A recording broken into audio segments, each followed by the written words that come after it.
I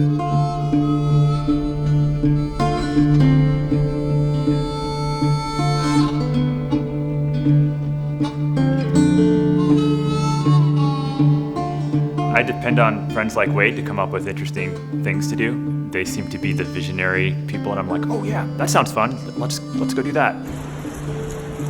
Last summer we did a big link up where we climbed the naked edge, first and third flat iron, and then went up, did the casual route, and then biked back to Eldo in like 18 hours or 19 hours. What a way to end the ride. Yeah, it's the borderline phrase of calling it suffering. It's just self-inflicted fun in the mountains.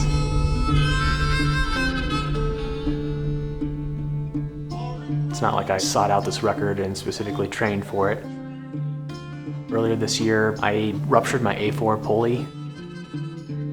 My finger doctor was like, oh, you need to just climb a lot of moderate stuff to get your finger back in shape. And so I just started climbing the casual route. 107 in, first light on the diamond. 203 to 205 minutes in, now we go up. Use Summit Longs Peak via the casual route, which is 10A, come down via the North Face route and run back to the trailhead. After maybe lap 5, I was like, I wonder what the speed record is on the casual route in the summer. And I found Dean Potter's time of 3 hours and 59 minutes. He decided, hey, we should go try to do the diamond fast. Dean Potter did it in 4 hours round trip 20 years ago. We looked at that record and said, oh, let's see how fast we can do it. Here's Stefan arriving on Table Edge at just a little over 8:30. The first time it was like in June and it was super snowy, and that was like a 7-hour trip. And we did it again one day in about 4 hours and 4 minutes. That's when we realized we just cleaned up 2 of our transitions, tried a little bit harder on the approach, and then just prayed we don't roll an ankle running down. It should be within our grasps. Wade, he's a self-professed Mog, which is a man of girth. He characterizes himself as a slim 180.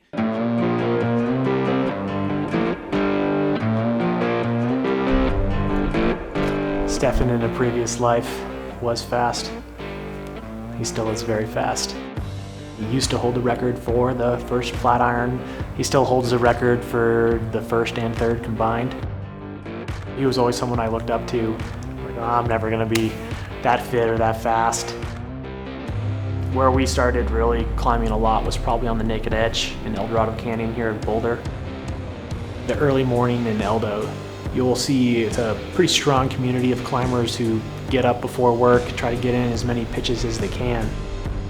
When I met him, I hadn't even climbed the naked edge yet. My first lap up, I think I did it in 3 hours and 30 minutes bridge to bridge. And so then I started following him. My time quickly went down to under an hour. Boulder just is like recreation wonderland if you're a climber. You've got literally in town the flat irons. 5-6 scrambles, the best beginner multi-pitch routes in the solar system. Also the trails are world-class running trails. As far as like any multi-sport that involves climbing, Boulder is like the crucible of places that you can think of to go.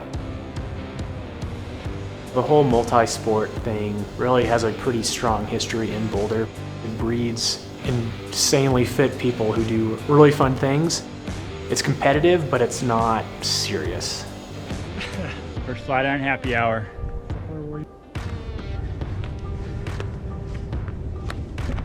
Oh yeah.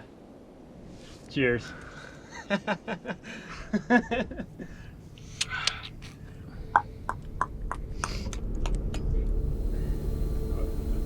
There's Longs.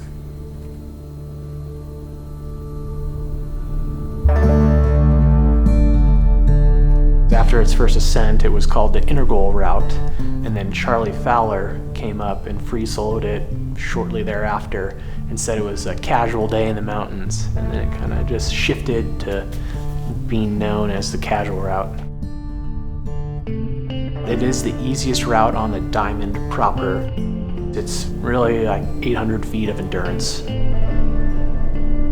The diamond is by far the best alpine wall in Colorado, hands down. Rocky Mountain National Park is loaded. The diamond is the crown jewel.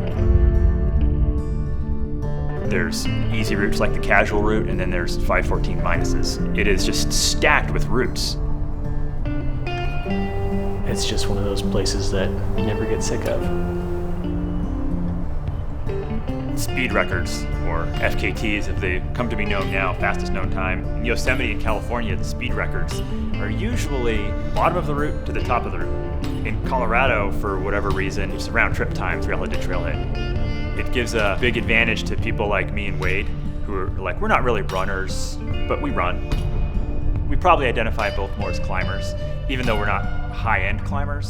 But if you do both pretty well, you accomplish something that maybe a strict runner or a strict climber might not be able to.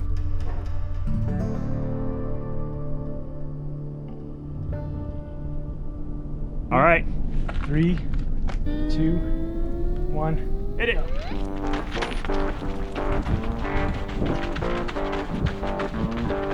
It starts out with redlining from the parking lot, hiking uphill for about an hour and a half. Solo through the North Chimney, and then that's where we have our first transition. Wade and Stefan are making the transition. So far, I think they are on point for their time. He takes off, I tie into the rope, and I don't stop climbing until I'm on top of the diamond.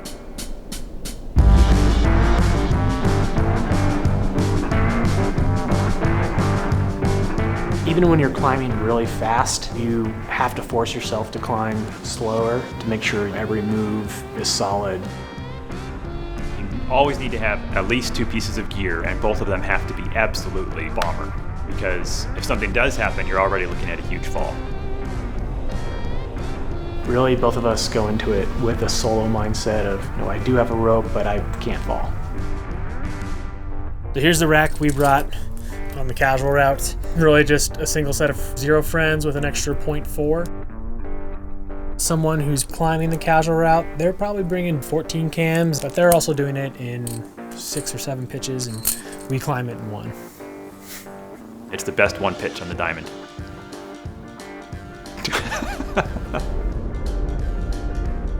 And when you hit upper keeners, it's all back to your legs. You can feel all 5,000 feet of vert kind of slam into you at once, and you're at 14,000 feet.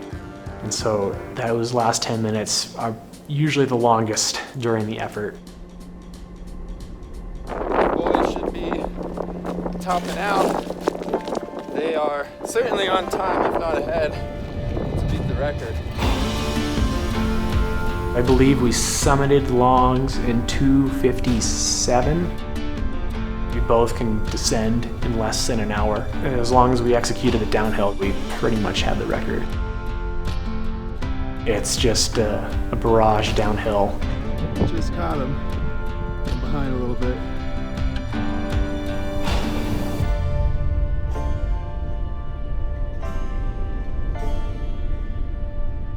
We didn't go out seeking the FKT.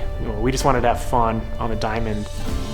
When you set an FKT, it's not that you want it to be broken, but you have to keep the mindset that it is going to be broken no matter what you think. And this one in particular, I would say, is not a super solid one yet. Apparently since Dean, nobody ever tried to go super fast, just round trip on the casual route. So Wade and I set a little bar for people to go try. I'm a little afraid once the runners get a little stronger climbing, what they're gonna do to it. But that just means I gotta be a better runner. Find something that you're passionate about and get to know it really well. And the time progression just comes with having fun and doing it a lot.